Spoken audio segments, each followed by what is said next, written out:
በመጨረሻም እንግዲህ አቶ ገዙ እጅ ከፍንጅ ተያዘ ማለት ነው። ምክንያቱም ናቲ እናቱ ሳትሞት እናት ሞታለች ብሎ የሰው ሐውልት ላይ ሄዶ ፎቶ በመለጠፍ እንግዲህ ወንጀል ተያዘ ማለት ነው። ምክንያቱም በትክክል በሕግ እንደሚያስቀጣ ነው የተነገረው።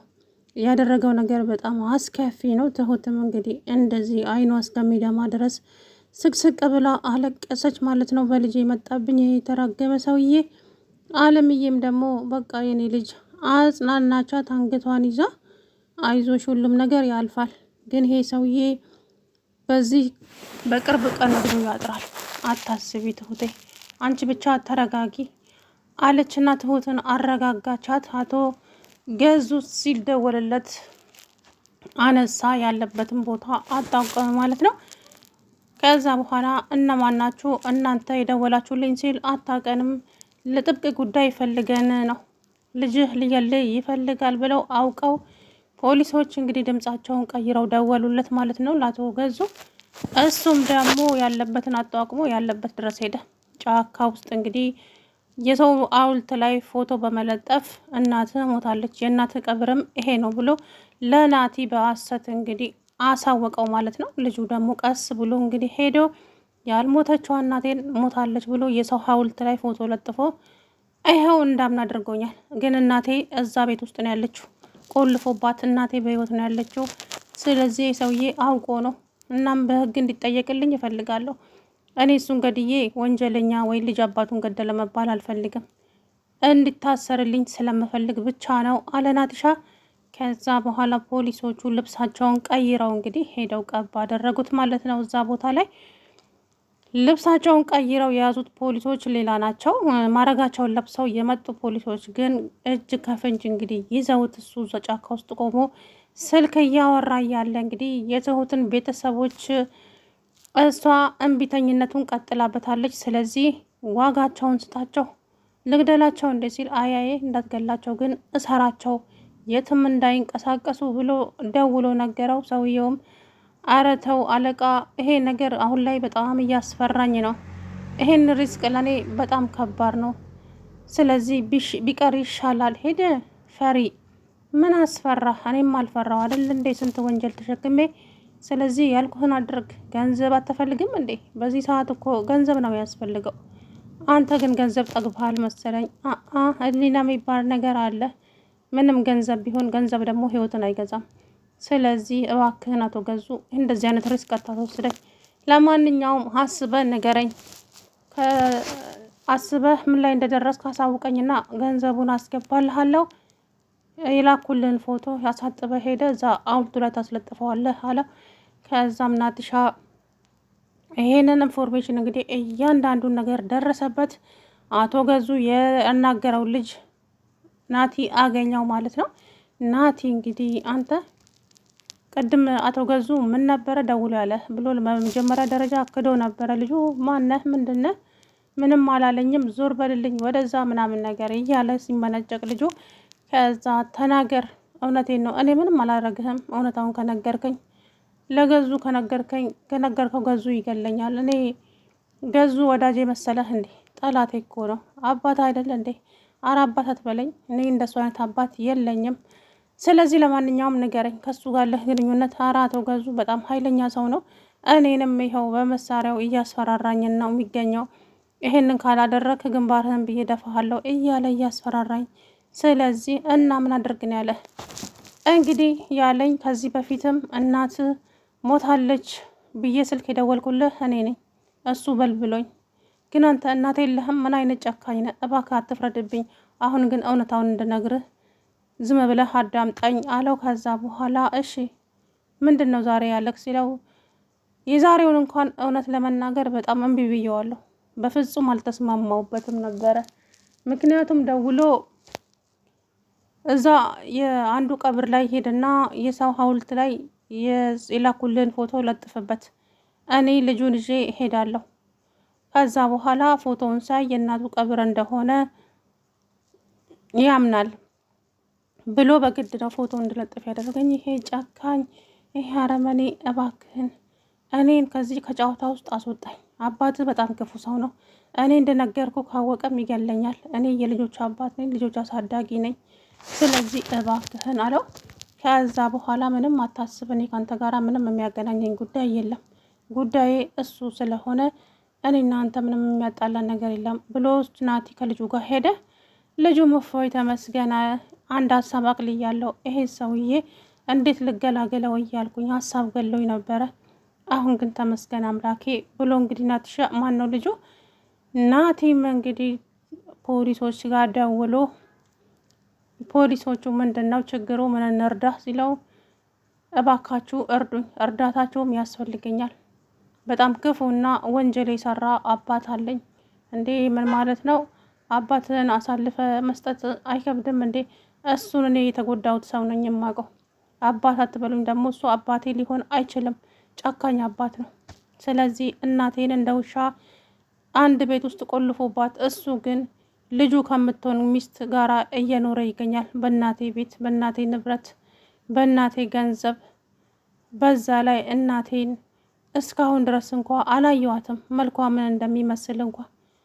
እሱ ግን ጨካኝ አባት ነው። አሁን ደግሞ ዛሬ የሰው ፎቶ ላይ እንግዲህ ወስዶ የሰው ሐውልት ላይ የእናቴን ፎቶ ለጥፎ ይሄውና የእናት መቃብር።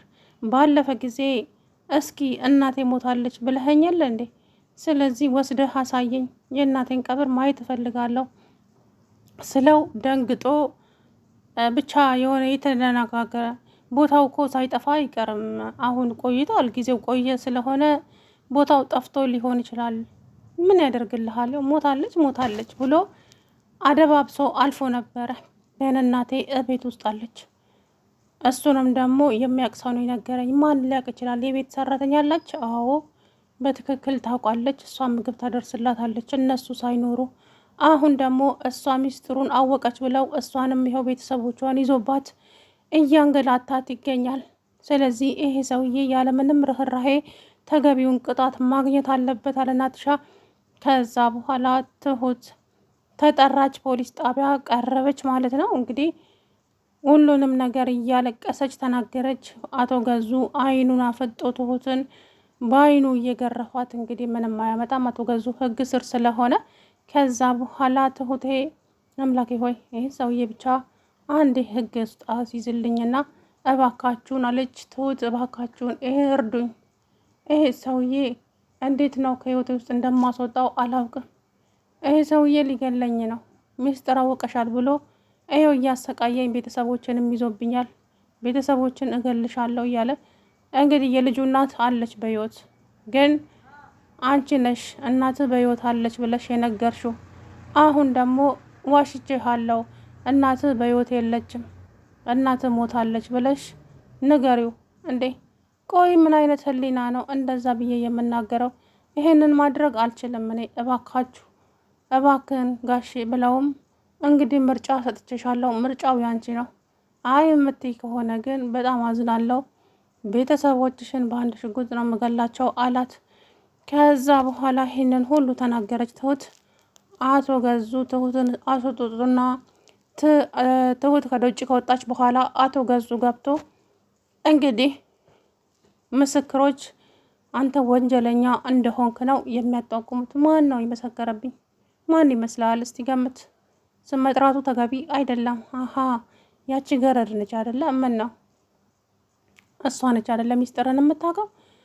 ግን እሷ አይደለችም የመሰከረችብህ። አሁን ለማንኛውም ይሄን ወንጀል ለምን ልትፈጽም ቻልክ? አንገቱን አቀርቅሮ እንግዲህ ዝም አለ ማለት ነው አቶ ገዙ። ከዛ በኋላ ትሁት አረመኔ፣ ጨካኝ፣ እኔ እንደዚህ አይነት ሰዎች በህይወቴ አይቼ አላውቅም። በእውነት ነው የምላችሁ። እንደዚህ ሰውዬ የዚህ ደግሞ እየተለየ ነው ክፋቱ። ከዚህ በኋላ ግን ለምንም አይነት ርህራሄ እንኳ የሌለው ነው። ናቲሻም እንግዲህ ትሁት ምንም ነገር ሳትደብቂ ንገሪ፣ ምንም ከዚህ በኋላ እሱ ህግ ከለላ ስር ነው ያለው። ተገቢውን ቅጣት ደግሞ ማግኘት አለበት። ገንዘብ አለኝ በገንዘቤ እወጣለሁ የሚባለው ነገር ተረት ነው። ከዚህ በኋላ እሱ ከዚህ ውስጥ መውጣት አይችልም። እሰራለታለሁ እኔ ናቲ አይደለሁም እያለ እንግዲህ ናቲሻ ተረጋጋ እንጂ አንተ ደግሞ አባትህ ህግ ከለላ ስር ነው ያለው። ስለዚህ አንተ መረጋጋት አለብህ። አሁን እንዴት ነው መረጋጋው? አሁን እኮ እናትዬን ከዛ ክላስ አዘዋውሮ የት እንዳደረጋት አላውቅም። እና ምንድን ነው የማደርገው? ትሁት እንዴት ልሆን? እሺ እኔ እኮ ማበዴ ነው። እሱ እኮ እንድታብድ ነው የሚፈልገው። ታዲያ አንተንም እናትህንም አረኔንም ጭምር እንደዛ እያለ ነበረ። ስለዚህ ሰዎቹ ቆርጠው ተነስተዋል። ናቲ እባክህን ተረጋጋ። አንተ ስትረጋጋ ሁሉም ነገር ይስተካከላል። አይ የምትል ከሆነ ግን እናትን አታገኛትም አለችው። እሺ ትሁት እንዴት ነው መረጋጋው? እስቲ መረጋጋት ምን አይነት ነው እንዴ? ውስጤ ሰላም አጣ እኮ ተጨነቅኩብሽ እኮ ትሁቴ፣ እባካችሁን ተረዱኝ እንጂ እያለ እንግዲህ እውነት በጣም ነው ያሳዘነኝ ናቲ። ከዛ በኋላ አቶ ገዙ እንግዲህ አባትና ልጅ ቀረቡ። ከዛ አንተ መቼም በሙሉ አይኔ እንደማታየኝ በሙሉ አይንህ እንደማታየኝ ባለሙሉ ተስፋ ነኝ። ምን ነው ልጅ አይደለህ? ልጅ አትበለኝ። እኔ እንዳንተ አይነት አባት የለኝም በፍጹም፣ ልትሆንም አትችልም። አንተ ወንጀለኛ ነህ፣ ወንጀለኛ ጨካኝ ሰው ነህ። ስለዚህ ተገቢውን ቅጣት ማግኘት አለብህ። ቆይ ለምን? እስቲ ቆይ ምንድን ነው ችግርህ? እናቴን እንደዚህ ማድረግ ውስጥ ምንድን ነው? ተናገር። ለምን እንደዚህ ያደረካት? እባክህ ልጄ ይቅር በለኝ፣ ተሳስቻለሁ። ኧረ እባክህ ተሳስተሃል። ቆይ በህይወት እያለች እናቴ ሞታለች ለምን አልክ? አማራጭ ስላልነበረኝ ነው። በዛ ሰዓት እኔ የታየኝ እሷን እዛ ውስጥ አደንዝዘው ማስገባትና በር መቆለፍ ብቻ ነው የታየኝ። እናም ለራሴ ሀዲስ ህይወት ጥሩ ደስታ የምትሰጠኝን ሚስት ፈለግኩኝ። ግን ነገሩ በተቃራኒው ሆነ። እኔ የፈለግኩት ደስታና የምትሰጠኝ ሚስት ነበር የፈለግኩት። ግን እሷ ደስታዬን ነጥቃ ገንዘቤን በሙሉ የምትዘርፍ ሴት ነው የገጠመኝ። እናም ልጅቷ እኔን በፍጹም አታፈቅረኝም። የምታፈቅረው ገንዘቡን ብቻ ነው። በጣም አዝናለው ናቲ፣ እባክህን ይቅርታ አድርግልኝ። እሱ ይቅርታህን የራስ ጉዳይ ነው። በእናትህ እኔ ያንተን ይቅርታ የምሰማበት ጊዜ የለኝም። እናቴን ለምንድን ነው እንደዚህ ያደረካት? ንብረት የራሷ፣ ቤቱ የራሷ፣ ድርጅቱ የእናቴ። ቆይ ለምን አባዬ ለምን?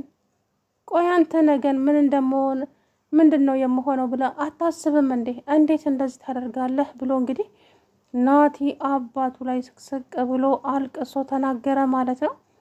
ከዛም ከትሁት ጋራ ወደ ቤት ተመለሱ። ወደ ቤት ከተመለሱም በኋላ ቤትሻ እንግዲህ ያዙ ይልቀቁኝ እያለች ቤት ውስጥ ከዛ ምን ሆነሽ ደግሞ አንቺ የምትጨፍሪው? አባትህን እንዲታሰር በየደዛ የምትወጂዋት መሲም ወረኛ ታወለ ነገሩ አሁን ለእኔ ጥሩ ሆኖልኛል። እኔና አንተ በደስታ አንቺ ይኸውልሽ፣ እኔ ዝም የምለው አክብሬሽ ሊሆን ይችላል፣ ግን ከተነሳብኝ የማደርገውን አላውቅም። ስለዚህ ትዕግስትና ሰው ዝም ሲል መፍራት አለብሽ አላት። ሰላም ውድና የተከበራችሁ የተሰዋ ቻናል ቤተሰቦች እንዴት ናቸው? አላሁ ደህና ነኝ። እንግዲህ አቶ ገዙ በስተመጨረሻም በቁጥጥር ጫካ ውስጥ ተያዘ ማለት ነው። ዋጋውን አገኘ እንግዲህ